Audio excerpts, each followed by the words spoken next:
কৃষ্ণ সবাৰ শ্ৰীচৰণত মণিপাত নিবেদন কৰি আজিৰ কীৰ্তন পাঠ দামোদৰ বিপ্ৰাখ্যান চতুৰ্থ কীৰ্তন ঘোষা। ত্ৰাহি ৰাম নিৰঞ্জন জীৱেৰ জীৱন মুকুন্দ ৰাম মুৰাৰী তোমাৰ চৰণে পখিলো শৰণে নিউক মোক উদ্ধাৰী ৰাম। ত্ৰাহি ৰাম নিৰঞ্জন জীৱেৰ জীৱন মুকুন্দ ৰাম মুৰাৰী তোমাৰ চৰণে পখিলো শৰণে নিউক মোক উদ্ধাৰী। কৃষ্ণ পদ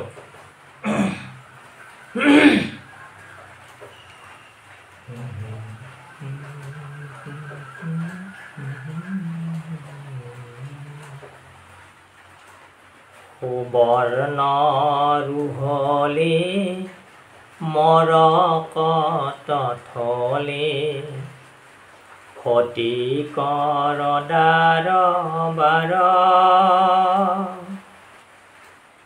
ৰত্নময় তম্ভ গৃহৰ আৰম্ভ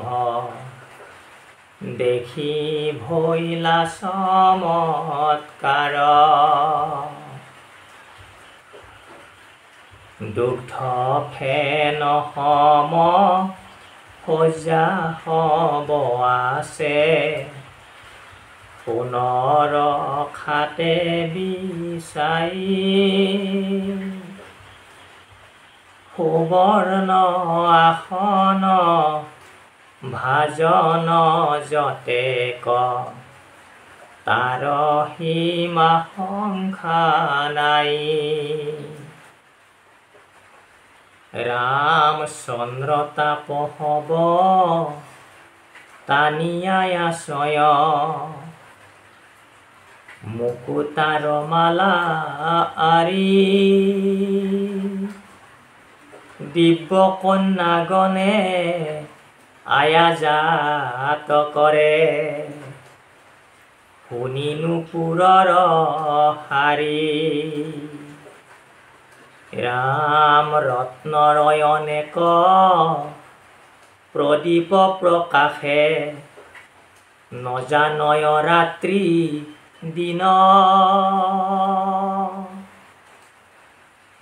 ইন্দ্ৰতো অধিক পাইলা সমৃদ্ধিক গুচিল দৰিদ্ৰ চিন। গতিকে কি কৈছে ইয়াতে, যেতিয়া নেকি সুদাম অৰ্থাৎ দামোদৰ বিপ্ৰক ভগৱন্ত শ্ৰীকৃষ্ণই সমস্ত প্ৰদান কৰিলে, কিন্তু দামোদৰ বিপ্ৰই গম পোৱা নাছিলে। দামোদৰ বিপ্ৰই আহি যে ক'ত আহিলোঁ, এয়া দেখোন মোৰ ঘৰ হ'ব লাগিছিলে, কিন্তু মোৰ ঘৰ দেখোন নহয়, এই ডাঙৰ ডাঙৰ অট্টালিকাহে আছে, মোৰ ঘৰ জুপুৰি। কিন্তু নিজেই নিজেই অট্টালিকা হৈ থাকিল। সমস্ত সিহঁতৰ গাঁওবাসীৰ ঘৰবিলাক কি হ'ল, অট্টালিকা হৈ গ'ল, ধনী হৈ গ'ল। সমস্ত তাৰমানে গাঁওবাসীৰ মানুহবিলাক কাৰ কাৰণে, এই সুদামৰ কৃষ্ণ ভকতিৰ কাৰণে।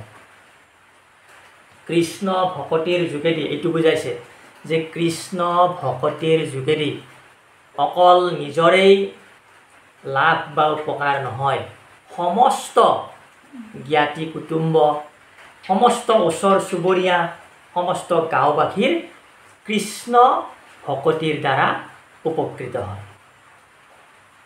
আমি কিবা বেলেগ যদি কাম কৰোঁ, সেই বেলেগ কামৰ পৰাতো আমি উপকৃত নহওঁৱেই। যদি কিবা কাৰণত সম্পূৰ্ণ 100% তাৰে 100% যদি আমি কৰিব পাৰোঁ, তেতিয়াহ'লে কিবা যদি লাভ হয়, যোনে কৰে কেৱল তাৰহে লাভ হ'ব। বাকী কাৰো নহয়। কিন্তু কৃষ্ণ কীৰ্তন, কৃষ্ণৰ চৰণত শৰণ, কৃষ্ণ ভকতি, এইটো এনেকুৱা এটা বস্তু, নিজেইতো উপকৃত হ'বই, গাঁৱৰ সকলোবিলাক উপকৃত হ'ব। গতিকে এতিয়া সুদামৰ গাঁওখন, সুদামৰ ঘৰ, বিপ্ৰদামোদৰ ঘৰ কেনেকুৱা হ'ল? সুবৰ্ণ ৰুহলি মৰকত অথলি ফটিকৰ দ্বাৰ বাৰ। তাৰমানে যিবিলাক ঘৰৰ কাঠ থাকে, বাঁহ থাকে, সেইবিলাক সোণৰ। কাঠ যে আছে আমাৰ, সেইবিলাক সোণৰ, সোণৰ নিচিনা তাৰমানে কি হৈ আছে? উজলি আছে, ইমান ধুনীয়া। আৰু দৰ্জাবিলাক ফটিক বোলা এটা পদাৰ্থ আছে,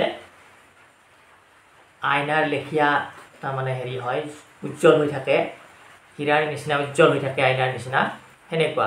সেই ফটিকৰ দৰ্জাবিলাক ফটিকৰ, ৰত্নময় তম্ভ আৰু সোণৰ নিচিনা খুঁটাবিলাক, যিবিলাক খুঁটা আছে আমাৰ পোষ্ট বুলি ইংৰাজীত কয়, সেই পোষ্টবিলাক কি? ৰত্নময়। গৃহৰ আৰম্ভ দেখি ভৈলা চমৎকাৰ। এনেকুৱা ঘৰ দেখি তাৰমানে কি হ'ল? সুদাম বিপ্ৰদামোদৰ কি হ'ল? চমৎকাৰ হ'ল। তাৰপিছত সেই গৃহত, ঘৰৰ ভিতৰত কি আছে? দুগ্ধময় ফেনসম শয্যা হ'ব আছে। তাৰমানে কি কৈছে? যে সোণৰ খাট আছে, সোণৰ বিচনা, তাৰমানে পালেং, আৰু সেই সোণৰ বিচনাত কি পাৰা আছে? তুলি পাৰা আছে। কেনেকুৱা তুলি?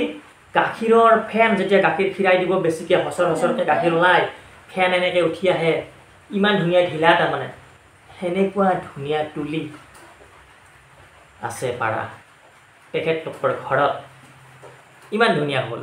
চন্দ্ৰতাপ আৰা আছে, আৰু তাৰমানে দিব্য কন্যা আছে বহুত, তাৰমানে কাম কৰাকে, আৰু সেইবিলাকে অতি ধুনীয়াকৈ কাপোৰ কানি পৰিধান কৰা আছে, সেইবিলাকেও আ অলংকাৰ পৰিধান কৰা আছে। আৰু অলপ সময়ৰ মূৰে মূৰে কি হয়? সিহঁতে আয়াজাত কৰে, অহা যোৱা কৰে, সুদামৰ আগেদি যাব, পিছেদি যাব, এনেকুৱাকৈ আয়াজাত কৰে। কিবা লাগে যদি সুধিব, এনেকুৱাকৈ তাৰমানে আচৰিত এটা পৰিস্থিতি হৈছে। আৰু ৰত্নৰ অনেক প্ৰদীপ প্ৰকাশে নজানয় ৰাত্ৰি দিন। তাৰমানে কি কৈছে? ৰত্নৰ অৰ্থাৎ সোণৰ এনেকুৱাকৈ উজ্জ্বল পোহৰ হৈ আছে, ৰাতিয়ে নে দিনে ধৰিব নোৱাৰি। এনেকুৱা ৰাতি নে দিন ধৰিব নোৱাৰে, পোহৰ হৈ আছে সোণৰ উজ্জ্বল। ইন্দ্ৰতকৈও তাৰমানে কি হ'ল? অধিক তাৰমানে সৌন্দৰ্যময় হ'ল সুদামৰ গৃহ। গুচিল দৰিদ্ৰ চিন। আৰু সুদাম কি আছিলে? দৰিদ্ৰ আছিলে। এতিয়া দৰিদ্ৰৰ চিন কোনো নাই, আৰু দৰিদ্ৰৰ চিন চাপ নাই। ঐশ্বৰ্য বিভূতি, ধনী মানি, এনেকুৱা হৈ গ'ল। আৰ কৃষ্ণৰে হে কৃপা বুলন্ত ব্ৰাহ্মণে আতনাহিয়ান হেতু ভকতৰ অল্প বস্তুক বিস্তৰ কৰন্ত গৰুৰ কেতু। ৰাম আমাৰ সন্দেহ খাইলা হৃষি খেক চাউল চিৰা এক মুঠি এতে কতে মোক মহাসম্পত্তিক দিলন্ত পৰম তুষ্টি তাহান চৰণে সৌহৃদ সখিত মিত্ৰ ভাৱনুগু চুক জন্মে জন্মে মই তান দাস হৈব মোক মোহে নলংঘোক। রাম এহি বুলি দিজে ভুঞ্জিলা পৰম ভাগ্যক পত্নী হিতি কিছু কিছু কৰি বিষয় এৰন্ত কৃষ্ণত অৰ্পিয়া চিত্ত অজিত বিষ্ণুক ভকতে হে জিনে জানি দি যদামো দৰ একচিত্ত মনে কৃষ্ণৰ চৰণে ভৈলন্ত ধ্যান তৎপৰ। ইয়াত আমাক কি কৈছে যে কৃষ্ণৰেহে কৃপা বুলন্ত ব্ৰাহ্মণে আত নাহি আন হেতু। তাৰমানে এই যে মোৰ কি হ'ল দৰিদ্ৰৰ চিন যে নাইকিয়া হৈ গ'ল, মোৰ যে জুপুৰি গুচি অট্টালিকা হ'ল, মই যে মাটিত পাগৰি আছিলোঁ তাৰ ঠাইত যে মোৰ সোণৰ বিচনা দুগ্ধৰ নিচিনা ফেনৰ তুলি হ'ল, এইটো কি কাৰণে হ'ল? কৈছে যে কৃষ্ণৰেহে কৃপা বুলন্ত ব্ৰাহ্মণে আন নাহি হেতু, যে আৰ বেলেগ কাৰণ নাই। হেতু মানে কি? কাৰণ। গতিকে আৰ বেলেগ কাৰণ নাই, কেৱল কৃষ্ণৰ কৃপাতেই মোৰ সমস্ত এইবিলাক লাভ হৈছে, পাইছে। গতিকে ভকতৰ অল্প বস্তু বিস্তৰ কৰন্ত গৰুৰ কেতু, যে ভকতৰ অলপ বস্তুকে কি কৰিছে কৃষ্ণ ভগৱন্তই বিস্তৰ কৰিছে, বহুত বুলি ধৰিছে। অৰ্থাৎ মই যে অকণমান চাউল চিৰা লৈ গৈছিলোঁ, মোৰ এই চাউল চিৰা মাত্ৰ একমুঠি জগতপতি ভগৱন্ত কৃষ্ণ প্ৰভুৱে গ্ৰহণ কৰিছিলে, আৰু সেই একমুঠি লৈয়ে কি মোক মহাসম্পত্তি প্ৰদান কৰিছে। আজি মই মহাসম্পত্তি পাইছোঁ। গতিকে তাহান চৰণে সৌহৃদ্য সখিত মিত্ৰ ভাৱ নুগুচক। আজি মই ধনী হৈ গ'লোঁ, কিন্তু হে ভগৱান কৃষ্ণ, যাতে মই ধনী হৈ গ'লেও মই যাতে ধনী বুলি মোৰ অনুভৱ নহয়, ইংৰাজীত ফিলিংছ নহয়, যে মোৰ যাতে ধনী বুলি ফিলিংছ নহয়, ধনী বুলি অনুভৱ নহয়, আৰু সদায় যাতে ভগৱান শ্ৰীকৃষ্ণৰ শ্ৰীচৰণত মোৰ মনটো থাকে। জন্মে জন্মান্তৰ মই যাতে কৃষ্ণ ভগৱন্তৰ দাস হৈ থাকিব পাৰোঁ। মোক যাতে কোনো মোহ অহংকাৰে লগ নিদিয়ে। মানুহবিলাক ধনী হৈ গ'লে কি হয়? অহংকাৰী হয়, লোভত পৰে বেছিকৈ।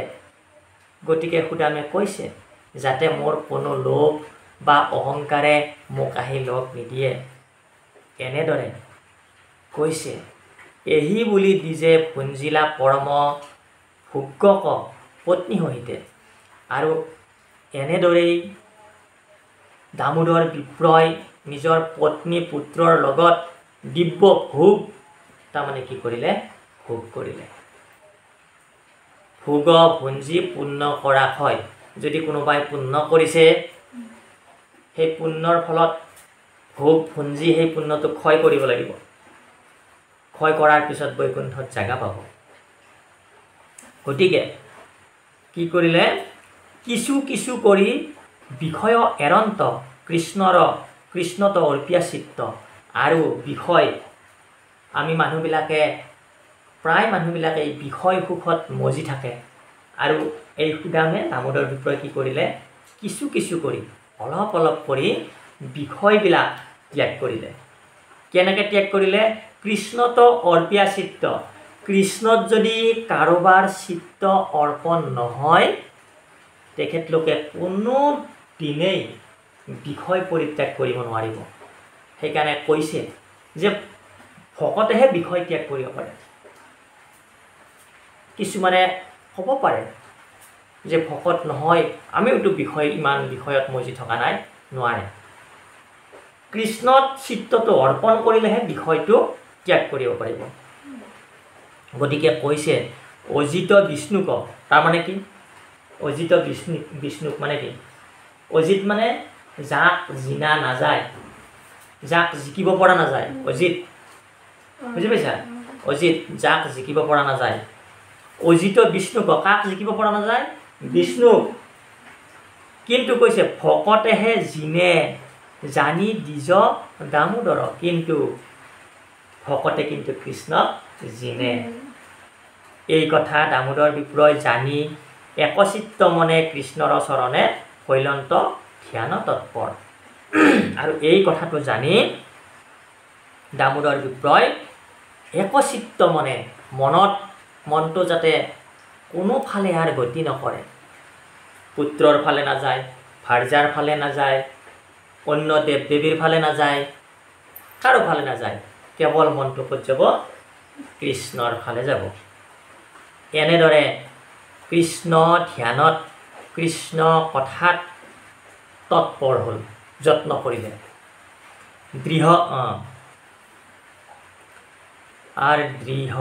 ভক্তি কৰি চিন্দি মোহ জৰি, কৰ্ম বন্ধে ভৈলা হীন,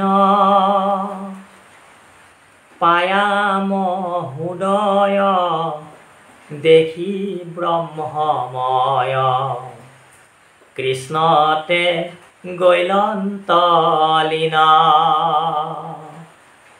কি ক'লে? দৃঢ় ভক্তি কৰিলে সুদামে। দৃঢ় ভক্তি কৰি চিন্দি মোহজৰি, কৰ্ম বন্ধে ভৈলা হীন। এই দৃঢ় ভক্তি দামোদৰ বিপ্ৰই সাধন কৰি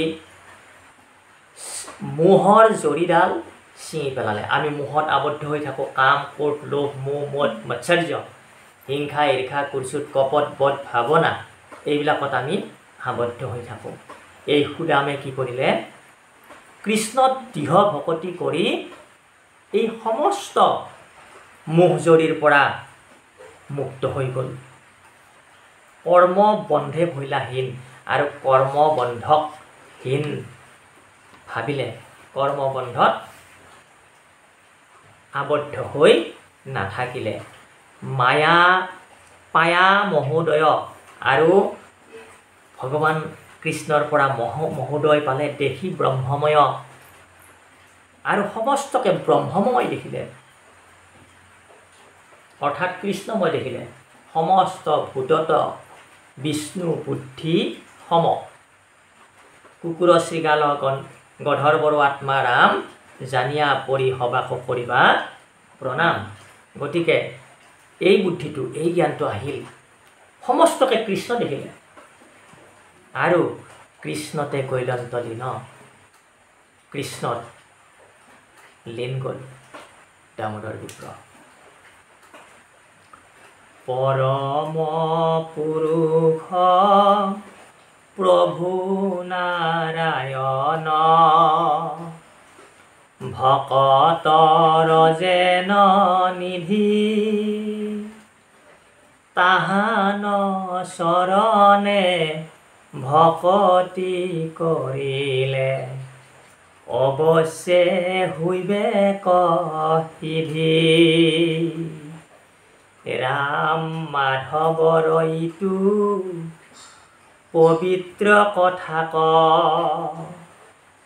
শুনিবে যাৰ প্ৰবন্ধ, কৃষ্ণৰ চৰণে তাৰ ভক্তি বাঢ়ে, এৰাই সিটো কৰ্ম বন্ধ। কৈছে যে কোনোবা এজন ব্যক্তিয়ে যদি, কোনোবা এজন পুৰুষে যদি, কোনোবা জীৱই যদি ৰাতিপুৱা 4টা বজাত উঠাৰ পৰাই কেৱল কামতেই লাগি থাকে, কামতেই মজি থাকে, 8টা বজালৈকে কামতে থাকিল, এনেদৰে গতানুগতিকভাৱে সদায় কাম কৰি থাকিল, সদায় এনেদৰে কাম কৰি থাকিল, বৃদ্ধ কাল আহি পালে, আজি মৰো কালি মৰো হৈ গ'ল, এনেকুৱা টাইম হৈ গ'ল, সময় হৈ গ'ল, তথাপিতো কিন্তু তেখেতলোকৰ কাম শেষ হৈ নাযায়। কাম ক্ৰমান্বয়ে বাঢ়িয়ে থাকিব, শেষ নহয়। কৰ্মবন্ধনৰ পৰা তেওঁ কোনোদিন হাত সাৰিব নোৱাৰে। আৰু এইটো কৰ্মবন্ধ কৈছে। আৰু কৈছে যে পুত্ৰ ভাৰ্যা এই বংশ কুটুম্বৰ যিটো কৰ্মবন্ধ, এইটো এটা কৰ্মবন্ধ কৈছে। এইটোৰ পৰাও হাত সাৰিব নোৱাৰে। সেইটো এটা, এইটো এটা, হাত সাৰিব নোৱাৰে। কেনেদৰে পাব? যে কৈছে যে পৰম পুৰুষ প্ৰভু নাৰায়ণ ভকতৰ যেন নিধি, তাহান চৰণে ভকতি কৰিলে অৱশ্যে হুইবে কহিধি। প্ৰভু নাৰায়ণৰ শ্ৰী চৰণত যদি কোনোবাই ভকতি কৰে তেতিয়া অৱশ্যে সিদ্ধি লাভ কৰিব পাৰিব। যদি কৃষ্ণৰ চৰণত যদি কোনোবাই ভকতি কৰে অৱশ্যে সিদ্ধি লাভ কৰিব পাৰিব। মাধৱৰ ইটো পবিত্ৰ কথা শুনিবে যাৰ প্ৰবন্ধ। আৰু মাধৱৰ অৰ্থাৎ কৃষ্ণৰ এই পবিত্ৰ কথা যাৰ শুনিবৰ কাৰণে কি আছে? ইচ্ছা আছে। যাৰ ইচ্ছা হৈ গ'ল কৃষ্ণৰ কথা শুনিবৰ কাৰণে, কৃষ্ণৰ চৰণে তাৰ ভক্তি বাঢ়ে। কৃষ্ণৰ চৰণত সেইজনা আইৰ বা সেইজনা বাপৰ ভক্তি ক্ৰমান্বয়ে কি হ'ব? বাঢ়ি যাব। আৰু এৰাই সিটো কৰ্মবন্ধ, আৰু সেইজনে কি হ'ব? কৰ্মবন্ধৰ পৰা ক্ৰমান্বয়ে এৰ খাব, এৰাব, নহ'লে আৰু পৰিত্ৰাণ নাপায়। শুনিল শংকৰে কৃষ্ণৰ কীৰ্তন, কৰিও সবে সমাজে ইটো কলি যুগে আন গতি নাই। হৰিৰ নামত বাজে। কি কৈছে? জগতগুৰু মহাপুৰুষ শ্ৰীমন্ত শংকৰদেৱ গুৰুজনাই কৈছে, কি কৈছে? কৃষ্ণৰ কীৰ্তন কৰিও সবে সমাজ, সমস্ত সমাজে কৃষ্ণৰ কীৰ্তন কৰা। কৃষ্ণৰ কীৰ্তন কৰিব দিছে সমস্ত সমাজক। ইটো কলি যুগে আন গতি নাই, হৰি নামত বাজে। যে এই কলি যুগত হৰি নামৰ বাহিৰে আৰু আনে আমাক আৰু গতি দিব নোৱাৰে, জীৱক আৰু গতি দিব নোৱাৰে। কেৱল হৰি নামেহে জীৱক গতি দিব পাৰে। বৃথা আয়ু যায় কৰিও লোকায়, বৈকুণ্ঠে যাইবাৰ কাম, মায়াময় ইটো বিষয় এৰিয়া, ডাকি বোলা ৰাম ৰাম হৰি ৰাম, অ ৰাম ৰাম ৰাম ৰাম ৰাম ৰাম। কৃষ্ণ কৃষ্ণ হৰি,